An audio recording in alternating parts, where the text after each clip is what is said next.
Food and drink prices are getting ridiculous, and Americans are still paying for these items. Today, I read an article on ZeroHedge.com written by Tyler Durden, likely a pseudonym for writers at Zero Hedge, titled Bidenomics, Man Sparks Internet Outrage After Paying $9.35 for a Diet Coke at Six Flags. The author of this article referenced a man on TikTok named The Guy Set, who posted a viral video about paying $9.35 for a Diet Coke at Six Flags.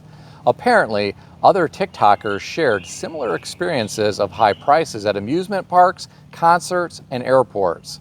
One user paid $12 for M&Ms at a concert, while another spent $15 on a small bag of jerky at an airport. Here are my thoughts. There is only one way to stop this from occurring. If people stop tolerating these prices and don't spend money at these places, companies will be faced with a difficult decision. They will need to lower prices to a point where customers will spend money, or they will be forced to close. Unfortunately, this is unlikely to happen. Let's use the airport as an example. You are not allowed to bring a bottle of water with you through airport security, but once you pass through airport security, there are numerous stores where you can overpay for the exact same bottle of water.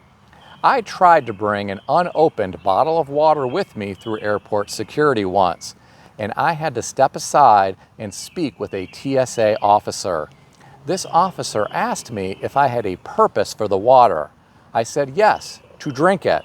I said I didn't want to pay for an overpriced bottle of water. I said mothers can bring breast milk through security for their babies to drink, so I figured I could bring a bottle of water for me to drink. The TSA officer asked me again if I had a purpose for the water other than to drink it. I said no. I thought this question was really interesting. I had to wonder what the TSA officer would have said if I said yes, I had a purpose for the water, such as for religious practices. If any of you work at an airport, let me know why I was asked if I had a purpose for the water other than to drink it. Now, the TSA officer asked me if I wanted the empty bottle, and I said yes. So the person emptied the water from the bottle and gave it back to me. This way, I could fill up the empty bottle at the water fountain in the airport. I wasn't about to overpay for a bottle of water at the airport. I read on the TSA.gov website that you can bring less than 3.4 ounces of bottled water into the airport, but the final decision rests with the TSA officer on whether an item is allowed through the checkpoint. If you are going to buy something from the airport, the price of water is the last thing you need to worry about. The cost to buy food is absolutely crazy. It doesn't matter if you are buying a meal or buying snacks. Getting back to the article, the author referenced another TikToker who paid $85 at Sesame Place for 2 hot dogs, 2 slices of pizza, and 3 drinks. I really hate to hear about everyday Americans having to spend money like this, especially if they don't have all of their financial affairs in good order.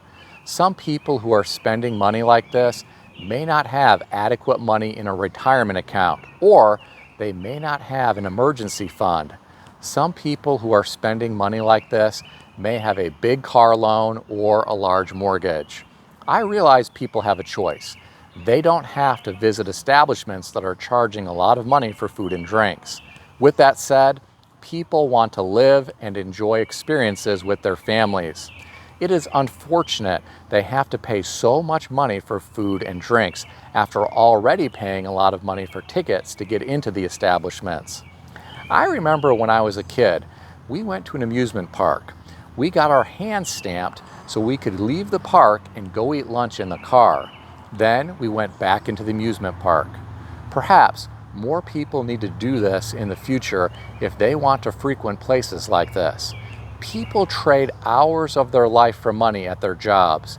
When you think of it that way, you may reconsider spending so much money on overpriced food and drinks at different establishments. What do you think about all this? Share your thoughts in the comment section below. I read another interesting article today. This one was on zerohedge.com, written by Tyler Durden, likely a pseudonym for writers at Zero Hedge, titled, "Wait, How Much Have Groceries Gone Up?" The author of this article referenced the CNN debate between President Joe Biden and former President Donald Trump. The moderator, Jake Tapper, said grocery prices were up by 20% since President Biden was elected. The author of this article referenced the Bureau of Labor Statistics. As per that source, the precise number is 20.8%. Here are my thoughts. This is one reason why many Americans are struggling financially. In many cases, their wages have not gone up 20.8% at work since President Biden was elected. People with large families are paying a lot of money to purchase groceries each week. It's not just groceries though. Rent is higher in many areas, home insurance is higher, property taxes are higher, daycare costs are more, the list goes on and on. This is why some people are resorting to buy now, pay later loans, credit cards, and payday loans to maintain their standard of living. I worry that this can only go on for so long. Eventually, that debt could spiral out of control. Getting back to the article, the author referenced a viral video where a man bought 45 items at Walmart 2 years ago for $145. Walmart's software allows him to reorder the same items.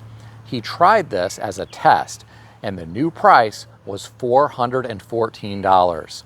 The author indicates this is an increase of 185% in 2 years. I did the math. It's actually 185.51%.